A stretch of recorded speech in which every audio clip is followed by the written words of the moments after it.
are data validation, invoice verifications, impact analysis, reporting analysis, and of course program monitoring, which we'll discuss a little more thoroughly. But I wanted to give everybody a bit of an overview of all the good work that we do here in the evaluation section. So the big thing is data validation, right? This is a federally mandated process. It occurs 2 times a year. It is kind of an accountability check. So we use this to do program management, performance reporting management. We use it to ensure the accountability and privacy of the data within the system. And then we also use it to kind of foster policy writing and to create some of the procedures that we use throughout the state. So what I'm talking about when I say data validation is essentially the process of ensuring that information entered into our case management system is validated. So when someone enters, as an easy example, a driver's license number or a date of birth, we have our validators actually go into the system, look at the driver's license, and make sure that the date entered into the system matches the date that's on the card. So it is a very simple process. We perform it on a selection of records, like a randomly generated population of the records within the system. We do it twice a year. It covers everything from eligibility, suitability, case management, making sure the services entered are actually the services received, that they started and ended on the correct dates, all that good stuff. Data validation, like I said, uses sampling techniques and some statistical analysis. It determines the health of a data set. We can focus that on specific programs, time frames, participant categories, performance measures, geographic areas, all that stuff. It's very customizable. There is a mandated 117 data elements that we have to look at, set by the federal government. But in Alabama, we take it a step further and review some other elements as well. We're able to validate any element in the system, so it gives us a lot of control. Like I said, that's a project we run twice a year, and it's presented on our annual report, which goes to the federal government. The other big thing we do here in evaluation is invoice verification. So discretionary grants, new programs, and at-risk programs undergo a process we call invoice verification or participant verification, as my employees call it. Really, it's invoice verification, but I let them have it. That's fine. So discretionary grants, by that I mean, and you might have learned some of this in some of the other sessions, but I'm just going to run it through again in case someone missed those or is a little confused. When we say discretionary grants, we mean non-WIOA grants. So we operate WIOA Title I in-house here, but we also regularly apply for other grants. Many of you may be familiar with like the AWSP grant. We also have reentry grants, youth grants, demonstration grants, which are like the work for rural area grants, lots of grants. That's what we do. So most of those undergo invoice verification because those are new and short-term programs, and we just want to make sure that they have everything correct in the system, that everything is there for the invoicing, that everything can come out correct on the federal reports that we have to submit to USDOL or whatever grantor that we're dealing with. We also do invoice verification for new programs and at-risk programs. It's not super common, but it does happen that a program might be deemed at risk through one of these evaluation methods that we're discussing this morning. And when they do, they might get a little additional scrutiny to make sure that they're kind of meeting the standards, that they need additional technical assistance, all of that good stuff. That way we can give them additional training and stuff like that as well to kind of get them back on their feet. So the process itself is an auditing process. It ensures that participants that are listed on an invoice are actually eligible for services and have received the appropriate case management before we pay out that invoice. We try not to hold those invoices up for long. We get in touch with the subrecipient as soon as possible when these things come up. But it's like I said, it's a good way to make sure before we dole out the federal grant money with all the restrictions, that those restrictions are actually met. We do some impact analysis in ERS. This is a statistical evaluation term. We do a lot of different types of research here, and I didn't want to bore you all too much or make you, I don't know, have nightmares of statistics courses that you took in college. But when I say impact evaluation, impact analysis, and other similar research methodologies, what we're looking at is how workforce initiatives, policies, procedures, laws, changes, or the economy itself impact our programs. So something that we do quite often is like look at the unemployment rate, for example, or look at population changes, demographic changes within the state. We do this routinely at least once a year. And we kind of see how those changes and different policies and stuff like that impact the programs that we have, the performance that we have, and some of the outcomes that we have for our participants.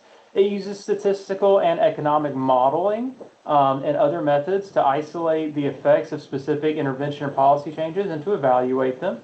We compare participant outcomes to benchmark control groups. And in general, the point of all of this is to improve program performance, improve our resource allocation, and make sure we have some evidence-based policy decision, which, by the way, is a much better thing to say than data-driven policy decision. I know that's the buzzword right now, but evidence-based is a much cleaner way of saying it. So also, I will speak my mind, as you guys will learn as you get familiar with me, or those of you who already know me from other presentations that I've done. We do reporting analysis, which is a bit esoteric, but I'm going to lead you through it real quick. These are data integrity controls. So slightly different from data validation. Here we're looking at aspects or trying to ensure the accuracy, reliability, and security of the data that we collect and report. They're frequently, this process is used to like maintain the data quality, program management, performance reporting, accountability, all that stuff. It takes place in two main projects.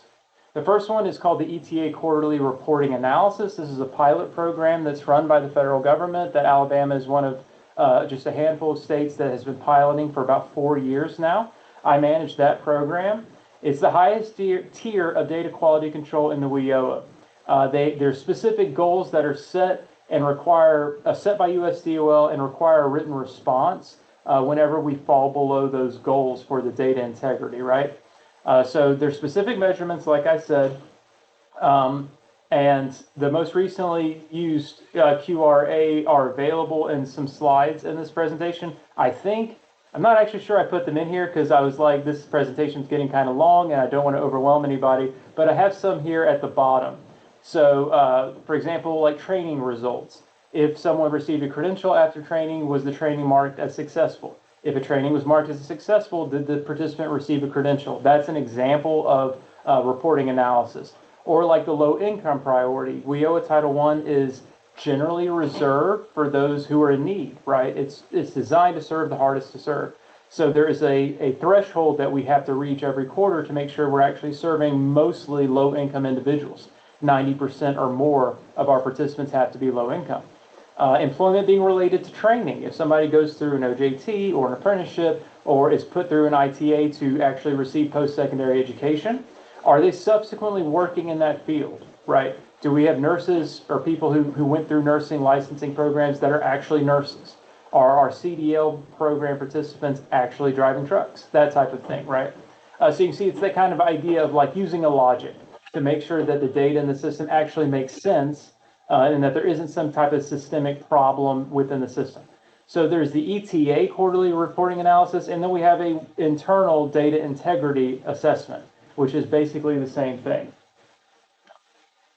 Someone just came in and closed my door. I guess I'm being too loud. Oh well, it is what it is. So that's kind of the reporting analysis. So these are, like I said, kind of esoteric, a little advanced, but these are just some of the things that are going on behind the scenes to make sure that our system is healthy and that the information we're reporting and receiving is accurate. Finally, program monitoring. This is like the bread and butter of evaluation for our division. There are 5 steps to program monitoring. Obviously, the first step is to have a schedule. I create a monitoring schedule every year. We draft one, and then like that's the goal, right? But then it gets revised several times. There's a lot of reasons why a monitoring schedule may be revised. We may get some influence from above, like the secretary or one of the boards, or even the governor might step in and say, hey, we need to really look at this program, or we're worried about this program. Can we add that to the schedule and make sure that it's getting audited and evaluated? So that sometimes happens.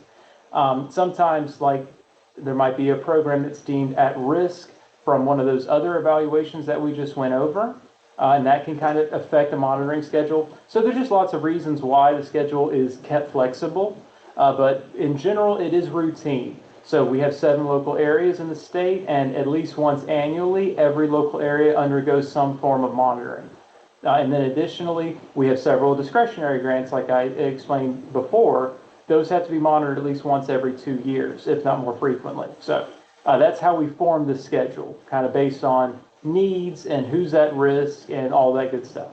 So the monitoring itself begins with a desk review. So our monitors review the participant records, subrecipient contracts, financial documents, all the stuff that they can essentially do from their desk, right, during the desk review. And then they move into the primary review. That's the heart of the review.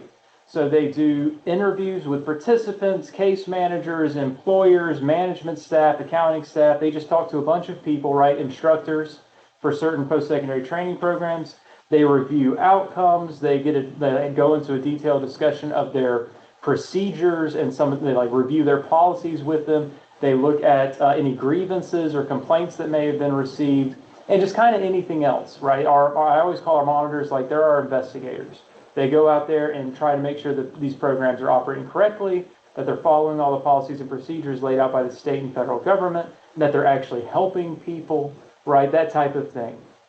So we also do worksite inspections. If one of the participants is receiving a worksite training like an apprenticeship or work-based learning or an on-the-job training, OJT, the monitor may go out and actually inspect the training site, make sure that the participant got all, they have all the supplies they need, that they're able to work in a safe environment, kind of get a tour of the facility just to make sure there's everything is above board and all that stuff. And generally it's a lot of fun. We like making those connections with our employers, right? Because we're an employment agency, and then that's what we're here for. After the desk review and primary review are finished, they move into the exit process, where it's just a formal way of creating a monitoring report, discussing any observations, findings, or any best practices with that group, with the monitored entity, and getting that formal report finished so that we can have that in the books. Finally, there's the follow-up. So after the monitoring report, if there are any findings that have been noted, the monitor will give the monitored entity, which, like I said, is generally a local area or a career center or someone who's like a subrecipient of one of our grants. It'll give them that report, and it'll say, you have to fix, we noticed this, this, and this are wrong. We need to fix that by this date, or we're going to provide technical assistance by this date, or we're going to provide training by this date, stuff like that. So we follow up on these. We don't just publish these reports and pat ourselves on the back. We make sure that something actually happens and is getting done about these things if we notice any problems. Okay, so that's evaluation. Like I said, not a huge, not a lot to it other than to do it kind of situation. But we will go into performance next, which is kind of a bigger topic. If I lose anybody in here, like I said, we'll take questions at the end if there's time. There's a lot to WIOA performance. All of this is mandated by USDOL. So some of the stuff in here, like I said, it's a little, quirky, or there's some strange elements to it as far as timing and stuff like that. I'm going to do my best to explain why it is the way it is. But at the end of the day, just keep in mind, I don't write these. Tammy doesn't write these. Joel doesn't write these. All of this is written by USDOL, and we're mandated to follow their policy. So we're an employment agency, like I mentioned. We're Department of Workforce. So the number one measure of performance that we have is the employment rate.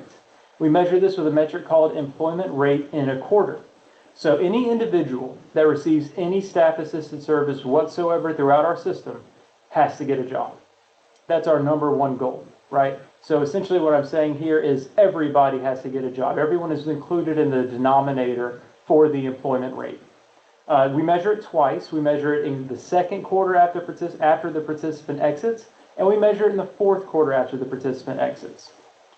The type of employment does not matter. And for this particular metric, we are just looking at, is the participant employed, right? Do they have a salary? Are they paying taxes? All of that good stuff. We calculate this information in two ways.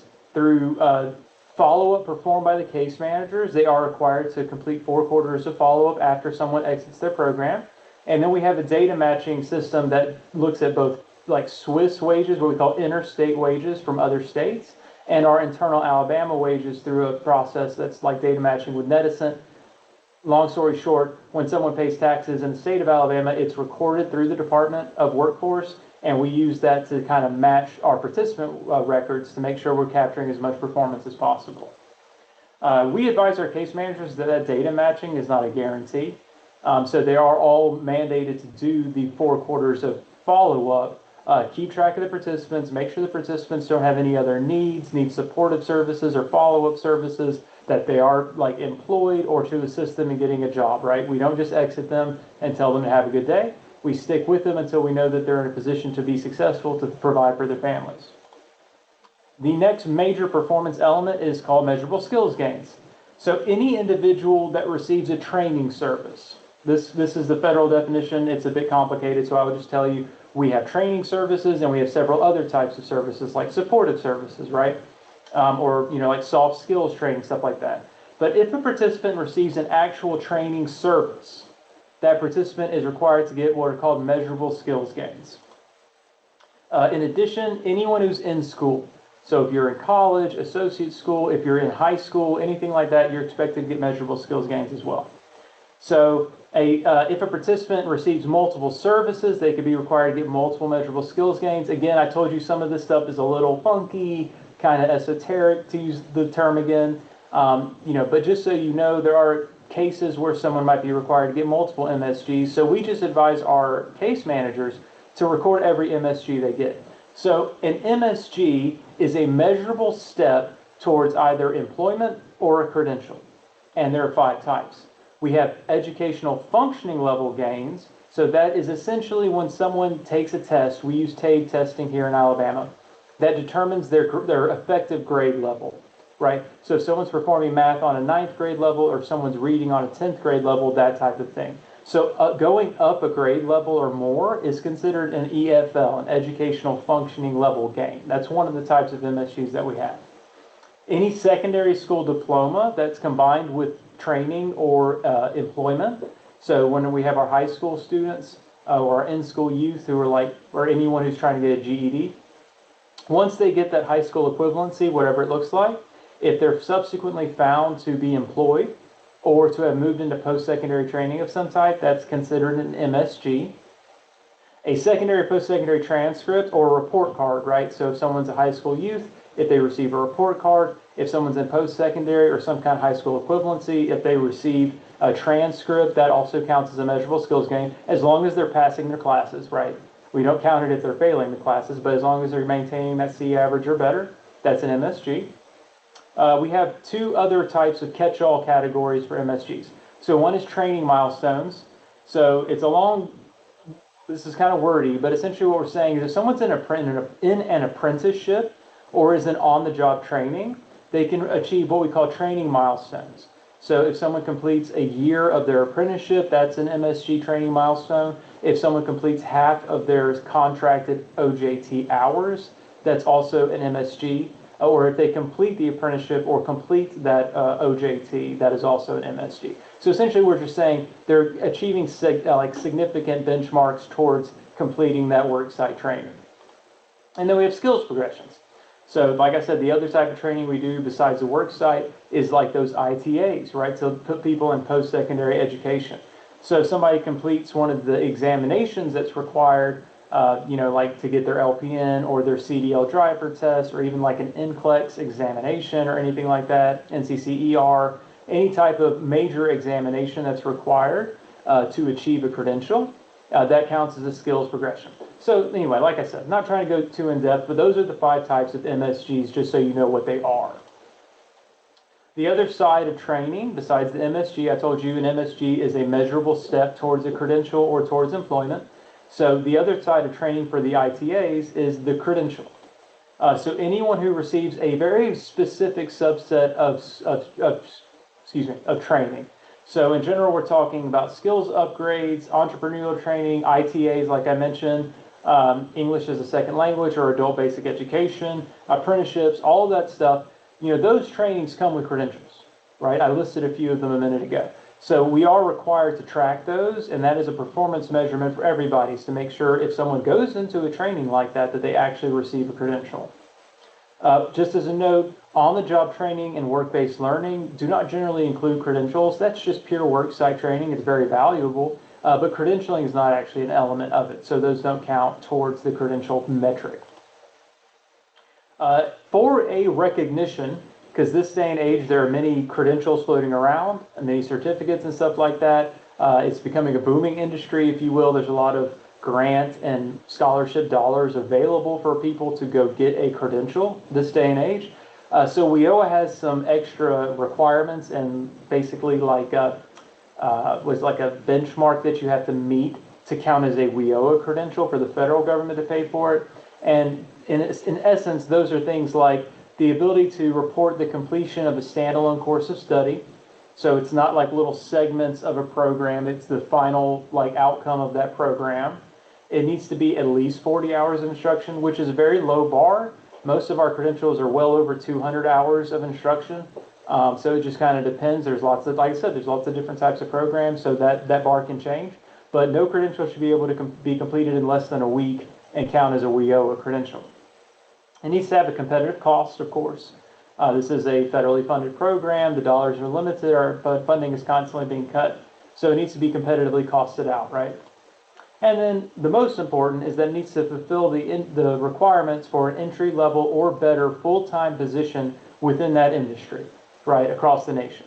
So it needs to be industry recognized, in demand, high wage type employment. That's kind of the number one requirement for something to count as a credential in WIOA. We have other performance measurements that we monitor and track. You'll see these on our performance reports, which I have an example of coming up in a minute. But those are participants served. We try to make sure the career centers and our youth providers are serving enough people, right? That's obviously very important, especially we don't want the funding to keep getting cut. We've got to keep serving people. Training-related employment, which I mentioned earlier in the evaluation section. Again, that's just making sure that if someone goes through one of these trainings, that they're subsequently found to be working in that field, right? That way we can measure how successful that training program is. And then retention with the same employer. Now, retention with the same employer is an interesting metric. It is actually reported to the federal government aggregate. So there are several workforce agencies, like you all know, there's the 4 titles of WIOA, there's the Alabama Office of Apprenticeship, like all of those programs. We all have to report on an aggregate scale for retention with the same employer, but we're not all housed within the same system. So I do include RSC in my performance reports, which are made available to y'all. But the problem is that is literally just WIOA Title I retention. You would have to get a similar report from someone who's working for all those other workforce agencies to kind of get an idea of what the aggregate is. It's something we're kind of working on. It's very difficult. Like I said, only Wagner-Pizer, which is Title III, and WIOA Title I are housed within the same system. So those are the only 2 we can kind of look at together.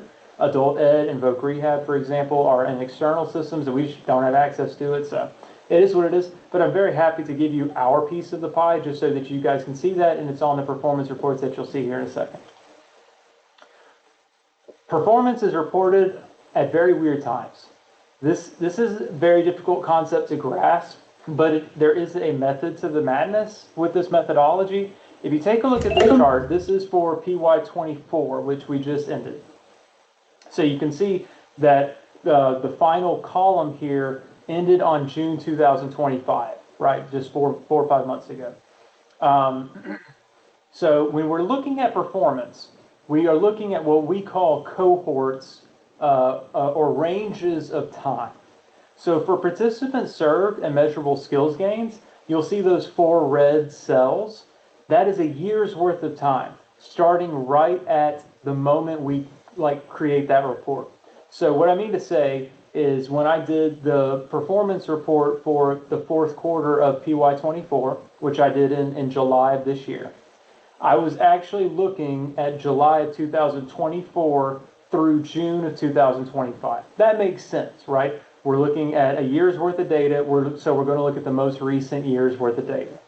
Easy. When you start getting into employment rate and median earnings and some of these other performance details, things start getting less easy, right?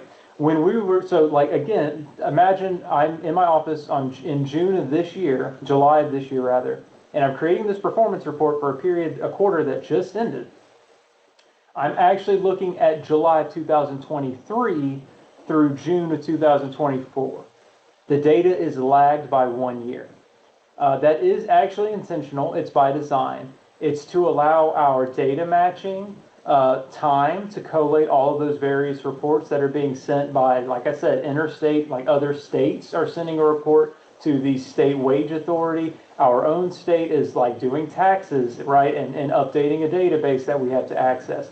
It also gives our case managers time to actually perform the follow-up, and it gives the participants time to actually find a job after they exit. So it is all intentional, but when you look at the final deliverable, right, it can kind of throw people off who are viewing, like, why am I looking at employment from, July of 2023? Well, because that is intentional. Like I said, there's a few reasons why it has to be that way, and there's no kind of way of doing it sooner than that. But it is still valuable information, right? Because that's when the information is available. When you get into employment rate Q4 and credential rate, things just get all kinds of wacky because now you're looking at 18 months in the past. So that can definitely throw people off. To account for this, long story short, on my reports that you'll see here in a second, I've actually included the specific cohorts of dates. So that is to say the time range of when that performance element is actually calculated for every single performance element. So when you see one of the performance elements in one of my reports, you can look over and say, okay, I see what Kevin's doing. This one is taking place from July of 23 to June of 24 or whatever, right? This is what the report looks like. I send these out to Joel and Ann and hundreds of other people every quarter. So those should be making their way to you. We have new boards and new processes, and we're just kind of trying to get you guys trained. So I think that's something that's in the works. If you haven't gotten one of these before, I'm on the metrics committee. Well, not on. I serve the metrics committee for the state board, so they've seen these reports before. But just so you can have an idea of what it looks like, at the very top, you'll see it's a rolling report, which is just to say it's annualized. So even if I'm giving you a report that ends in June, for example, I'm actually looking at data from the previous July all the way to June, right? It's annualized data. That just gives a better picture of what the data is like, and that's also how the federal government grades us. So it just makes more sense to grade all of these entities the same way. So you'll see that this is the statewide report. I do issue a report for the 7 local areas as well, so to get like a geographic look at it. But for simplicity's sake, I just wanted to show you what the report looks like. So here's the statewide version. You'll see the quarter here at the top, Q4. As y'all know, we're on a program year, which runs from July 1st to June 30th of every year. It gives you the reporting period and then the overall total participants served. I color code this to try to make a little bit of quick analysis possible. So you can see, obviously, it's like dark green, light green, yellow, and red, standard traffic colors, right? Just so you guys can kind of know what some of these color designations mean. You'll see the element on the far left-hand column.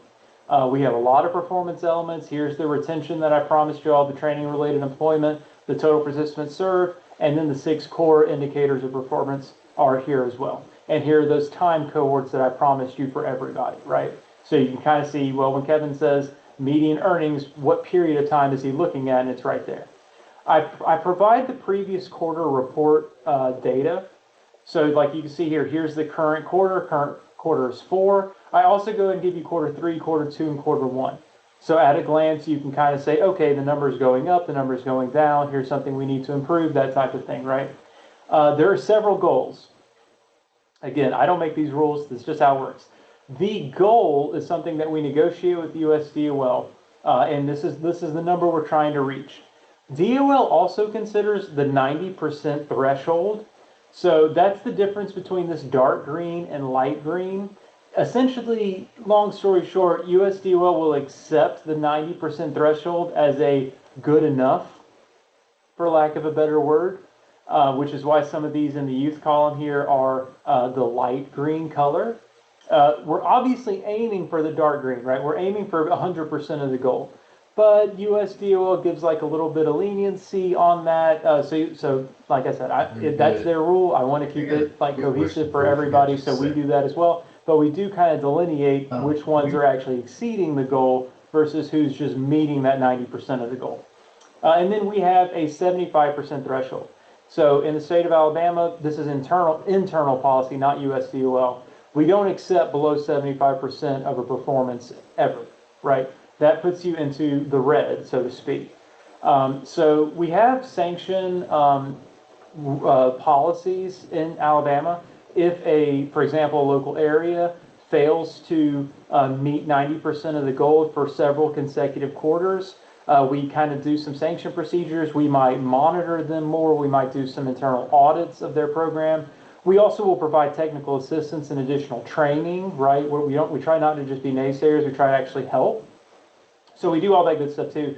If it keeps going on, obviously, there are more extreme steps that may have to be taken. We can sanction some of their funding to essentially to redistribute that funding to other areas to try to safeguard it a little bit because we're worried that the funding's not being spent well.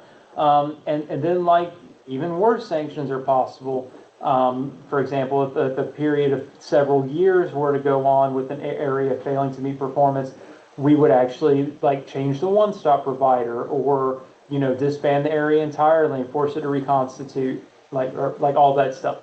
That's extreme. Like I said, we only do that if the problem is just glaring and it's been going on for years. So it's not really something I imagine is going to happen. Our areas are very responsive. They are trying to do their best for the most part, right? Sometimes things just fall in the cracks, that type of thing. But it is an option on the table, right? That's federal requirement that there be some type of kill button, right, for lack of a better term. But like I said, this isn't something that happens often. Usually we'll see areas dip into the yellow occasionally, and then we work with them to get them back into the green. Last thing I want to say on this is you're going to notice a few extra things in youth. The USDOL has set some additional restrictions on youth funding. For example, we're only allowed to serve a certain number of in-school youth. We have to serve at least 75% of our youth population have to be out of school youth because that's kind of like those are the kids who really need the help. So we kind of maintain some of that stuff, but it's nothing to super worry about. As you can see, we are under that goal by a good bit. But that's if you notice the youth and you're like, well, this one looks a little different from the dislocated worker and adult, that's the reason. We have to track those in-school youth. And then the last thing is I just did some, a little bit of a quick time series evaluation so you guys can see where our performance is and where it's been for the past few years. For these charts, you'll see the orange dotted line. That is our goal. That's the target that we're set with USDOL that we're trying to reach. And then you can see the solid blue line. That's our actual performance going all the way back to 2022. So like I said, it's just at a glance. As you can see, there are times when our performance may hit the goal or possibly dip slightly beneath it. But in general, our performance, we're actually one of the strongest performing states. I've only been in this particular position for 5 years now. And we've been top 5 for several performance factors. Alabama has a strong workforce system, and we're proud of that. But here's the adult performance time series, just so you guys can have that at a glance. Here's the dislocated worker time series, just so you guys can see that as well. Again, dislocated worker is a very small population, so the numbers kind of are a little more erratic. Because if you're only serving 100 or so folks, a couple people missing something becomes much more drastic than the thousands of adults that we serve. And that's a good thing, right? You don't want to have a lot of dislocated workers. That means that factories are closing and businesses are laying people off. So that's not a problem we've had in the last few years with Alabama, and we hope it stays that way. And then here's our youth performance. As you can see, it's rather tight. In general, we're exceeding the performance goals. There have been, again, similarly times where we've dropped beneath the goal, but we kind of build it back up, and we kind of work with our people to make sure that, everybody's doing the best that they can, and we're reporting those outcomes and doing that follow-up and helping these people get employed and stay that way, right? All right, that's all I have, Joel. I don't know if you want to take questions. I will turn it back over to you. Thank you, Kevin. If you can hear me.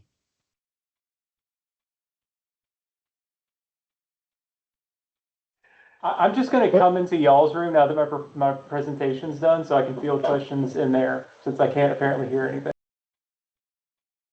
But yes, if anyone's interested at this time, we would be happy to take questions for Kevin. Hey, Joel, Yes. this is Sydney in Mobile. How you doing? I am doing well, Sydney. Great. I How have are one you?